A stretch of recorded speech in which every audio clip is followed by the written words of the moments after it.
بسم اللہ الرحمن الرحیم۔ حضرت ابو ہریرہ رضی اللہ عنہ سے روایت ہے، انہوں نے کہا نبی کریم صلی اللہ علیہ وآلہ وسلم نے فرمایا، منافقوں پر فجر اور عشاء کی نماز سے زیادہ اور کوئی نماز بھاری نہیں، اور اگر انہیں معلوم ہوتا کہ ان کا ثواب کتنا زیادہ ہے اور چل نہ سکتے تو گھٹنوں کے بل گھسیٹ کر آتے، اور میرا تو ارادہ ہو گیا تھا کہ مؤذن سے کہوں کہ وہ تکبیر کہے، پھر میں کسی کو نماز پڑھانے کے لیے کہوں اور خود آگ کی چنگاریاں لے کر ان سب کے گھروں کو جلا دوں جو ابھی تک نماز کے لیے نہیں نکلے۔ صحیح بخاری حدیث نمبر 657۔ حضرت مالک بن حویرث سے روایت ہے، انہوں نے نبی کریم صلی اللہ علیہ وآلہ وسلم سے روایت کیا، آپ نے فرمایا جب نماز کا وقت آ جائے تو تم دونوں اذان دو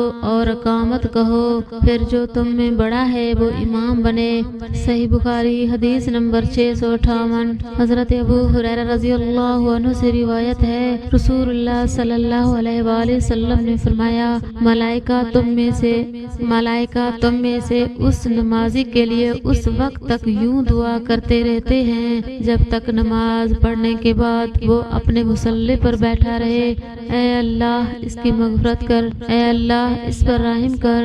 تم میں سے وہ شخص جو صرف نماز کی وجہ سے رکا ہوا ہے، گھر جانے سے سوا نماز کے اور کوئی چیز اس کے لیے مانے نہیں، تو اس کا یہ سارا وقت نماز ہی میں شمار ہوگا۔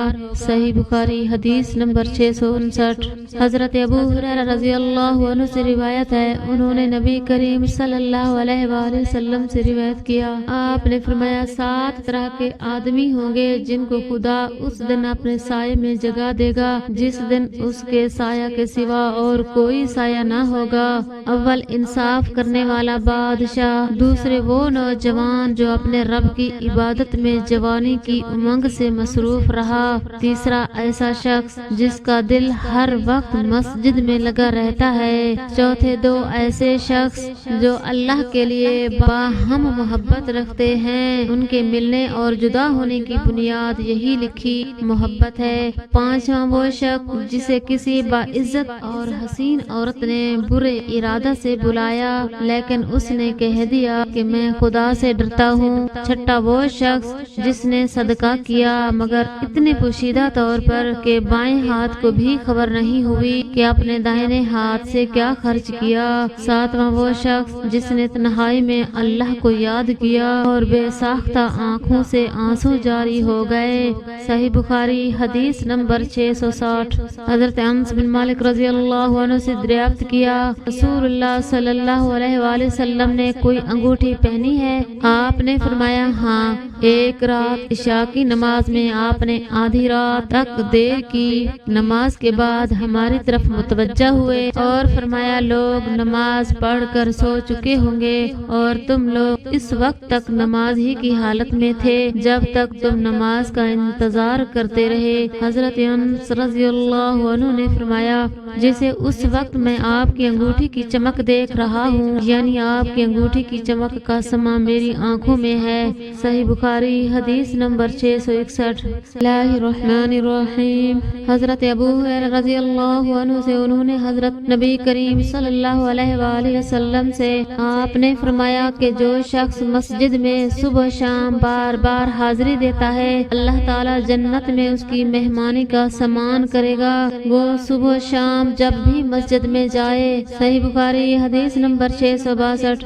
ہم سے عبدالعزیز بن عبداللہ نے بیان کیا، کہا ہم سے ابراہیم بن سعد نے اپنے باپ سعد بن ابراہیم سے بیان کیا، انہوں نے حفص بن عاصم سے، انہوں نے عبداللہ بن مالک بن بحینیہ سے کہا کہ نبی کریم صلی اللہ علیہ وآلہ وسلم کا گزر ایک شخص پر ہوا۔ دوسری سنت امام بخاری نے کہا، مجھ سے عبد الرحمن بن بشر نے بیان کیا، کہا ہم سے بہنر بن اسد نے بیان کیا، کہا ہم سے شعبہ نے بیان کیا، کہا مجھے سعد بن ابراہیم نے خبر دی، کہا کہ میں نے حفص بن عاصم سے سنا، کہا کہ میں نے قبیلہ ازد کے ایک صاحب سے جس کا نام مالک بن بہینہ رضی اللہ عنہ تھا سنا کہ رسول اللہ اللہ صلی اللہ علیہ وآلہ وسلم کی نظر ایک ایسے نمازی پر پڑی جو تکبیر کے بعد 2 رکعت نماز پڑھ رہا تھا۔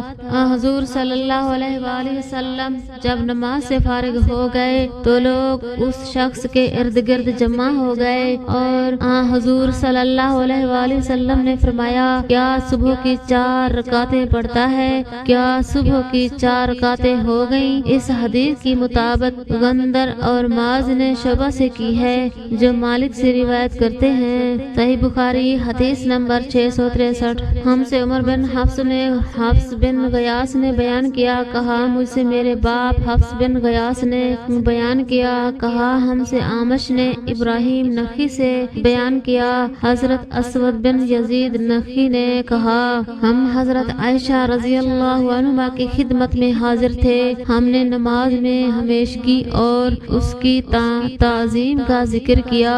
حضرت عائشہ رضی اللہ عنہا نے فرمایا کہ نبی کریم صلی اللہ علیہ وآلہ وسلم کے مرض الموت میں جب نماز کا وقت آیا اور اذان دی گئی تو فرمایا ابو بکر سے کہو لوگوں کو نماز پڑھائیں۔ اس وقت آپ سے کہا گیا ابو بکر بڑے نرم دل ہیں، اگر وہ آپ کی جگہ کھڑے ہوں گے تو نماز پڑھانا ان کے لیے مشکل ہو جائے گا۔ آپ نے پھر وہی حکم فرمایا اور آپ کے سامنے پھر وہی بات دہرائی گئی۔ تیسری مرتبہ آپ نے فرمایا تو بالکل یوسف کی ساتھ والی عورتوں کی طرح ہو کہ دل میں کچھ ہے اور ظاہر کچھ اور کر رہی ہو۔ ابو بکر سے کہو وہ نماز پڑھائیں۔ آخر ابو بکر رضی اللہ عنہ نماز پڑھانے کے لیے تشریف لائے۔ اتنے میں نبی کریم صلی اللہ علیہ وآلہ وسلم نے مرض میں کچھ کمی محسوس کی اور 2 آدمیوں کا سہارا لے کر باہر تشریف لے گئے۔ گویا میں اس وقت آپ کے قدموں کو دیکھ رہی ہوں کہ تکلیف کی وجہ سے زمین پر لکیر کرتے جاتے تھے۔ ابو بکر رضی اللہ عنہ نے یہ دیکھ کر چاہا کہ پیچھے ہٹ جائیں، لیکن حضور صلی اللہ علیہ وآلہ وسلم نے اشارہ سے انہیں اپنی جگہ رہنے کے لیے کہا، پھر ان کے قریب آئے اور بازو میں بیٹھ گئے۔ جب آمش نے یہ حدیث بیان کی، ان سے پوچھا گیا کیا نبی کریم صلی اللہ علیہ وآلہ وسلم نے نماز پڑھائی؟ اور ابو بکر رضی اللہ عنہ نے آپ کی اقتداء کی اور لوگوں نے ابو بکر رضی اللہ عنہ کی نماز کی اقتداء کی۔ حضرت آمش نے سر کے اشارے سے بتلایا کہ ہاں۔ ابو داؤد طیالسی نے اس حدیث کو ایک ٹکڑا شعبہ سے روایت کیا اور شعبہ نے آمش سے اور ابو معاویہ نے روایت میں یہ زیادہ کیا کہ حضور صلی اللہ علیہ وآلہ وسلم حضرت ابو بکر رضی اللہ عنہ کے بائیں طرف بیٹھے، بس ابو بکر رضی اللہ عنہ کھڑے ہو کر نماز پڑھ رہے تھے۔ صحیح بخاری حدیث نمبر 664۔ حضرت عائشہ رضی اللہ عنہ سے روایت ہے جب نبی کریم صلی اللہ علیہ وآلہ وسلم بیمار ہو گئے اور تکلیف زیادہ بڑھ گئی تو آپ نے اپنی بیویوں سے اس کی اجازت لی کہ بیماری کے دن میرے گھر میں گزاریں۔ انہوں نے اس کی آپ کو اجازت دے دی۔ پھر آپ باہر تشریف لے گئے، آپ کے قدم زمین پر لکیر کر رہے تھے۔ آپ اس وقت عباس رضی اللہ عنہ اور ایک اور شخص کے بیچ میں تھے، یعنی دونوں حضرات کا سہارا لیے ہوئے تھے۔ عبید اللہ راوی نے بیان کیا کہ میں نے یہ حدیث حضرت عائشہ صدیقہ رضی اللہ عنہ کی عبداللہ بن عباس رضی اللہ عنہ سے بیان کی تو آپ نے فرمایا اس شخص کو بھی جانتے ہو جن کا نام حضرت عائشہ رضی اللہ عنہ نے نہیں لیا؟ میں نے کہا کہ نہیں۔ آپ نے فرمایا کہ وہ دوسرے آدمی حضرت علی رضی اللہ عنہ تھے۔ صحیح بخاری حدیث نمبر 665۔ ہم سے عبداللہ بن یوسف نے بیان کیا، انہوں نے کہا ہمیں امام مالک نے نافع سے خبر دی، حضرت عبداللہ بن عمر رضی اللہ عنہ نے ایک ٹھنڈی اور برسات کی رات میں اذان دی، پھر یوں پکار کر کہہ دیا لوگو اپنی قیام گاہوں پر ہی نماز پڑھ لو۔ پھر فرمایا نبی کریم صلی اللہ علیہ وآلہ وسلم سردی و بارش کی راتوں میں مؤذن کو حکم دیتے تھے کہ وہ اعلان کر دے کہ لوگو اپنی قیام گاہوں پر ہی نماز پڑھ لو۔ صحیح بخاری حدیث نمبر 666۔ ہم سے اسماعیل بن ابی اویس نے بیان کیا، انہوں نے کہا مجھ سے امام مالک رحمۃ اللہ علیہ نے بیان کیا، انہوں نے کہا ہم سے ابن شہاب نے بیان کیا، انہوں نے محمود محمود بن ربی انصاری سے کہ عتبان بن مالک انصاری رضی اللہ عنہ نابینا تھے اور وہ اپنی قوم کے امام تھے۔ انہوں نے رسول اللہ صلی اللہ علیہ وآلہ وسلم سے عرض کی کہ یا رسول اللہ، اندھیری اور سیلاب کی راتیں ہوتی ہیں اور میں اندھا ہوں، اس لیے آپ میرے گھر میں کسی جگہ نماز پڑھ لیجئے تاکہ میں وہیں اپنی نماز کی جگہ بنا لوں۔ پھر رسول اللہ صلی اللہ علیہ وآلہ وسلم ان کے گھر تشریف لائے اور پوچھا کہ تم کہاں نماز پڑھنا پسند کرو گے؟ انہوں نے گھر میں ایک جگہ بتلا دی اور رسول اللہ صلی اللہ علیہ وآلہ وسلم نے وہاں نماز پڑھی۔ صحیح بخاری حدیث نمبر 667۔ عبداللہ بن حارث بن نوفل سے سنا، انہوں نے کہا ہمیں ایک دن ابن عباس رضی اللہ عنہما نے جب کہ بارش کی وجہ سے کیچڑ ہو رہی تھی خطبہ سنایا، پھر مؤذن کو حکم دیا کہ اور جب وہ حی علی الصلاۃ پر پہنچا تو آپ نے فرمایا آج یوں پکار دو کہ نماز اپنی قیام گاہوں پر پڑھ لو۔ لوگ ایک دوسرے کو حیرت کی وجہ سے دیکھنے لگے جیسے ان کو انہوں نے ناجائز سمجھا۔ ابن عباس رضی اللہ عنہما نے فرمایا ایسا معلوم ہوتا ہے کہ تم نے شاید اس کو برا جانا ہے، ایسا تو مجھ سے بہتر ذات یعنی رسول اللہ صلی اللہ علیہ وآلہ وسلم نے بھی کیا تھا۔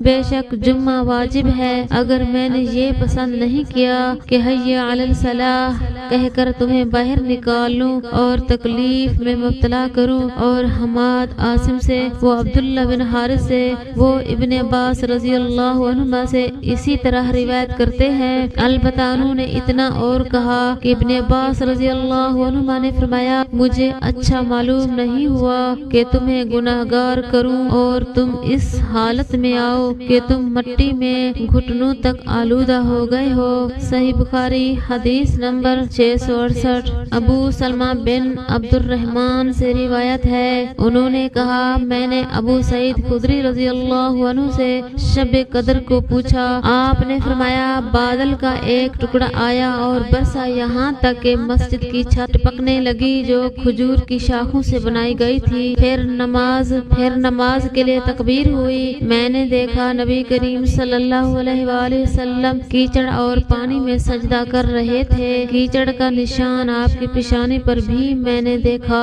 صحیح بخاری حدیث نمبر 669۔ حضرت انس رضی اللہ عنہ سے روایت ہے، فرمایا میں نے انس رضی اللہ عنہ سے سنا کہ انصار میں سے ایک مرد نے عذر پیش کیا کہ میں آپ کے ساتھ نماز میں شریک نہیں ہو سکتا، اور وہ موٹا آدمی تھا۔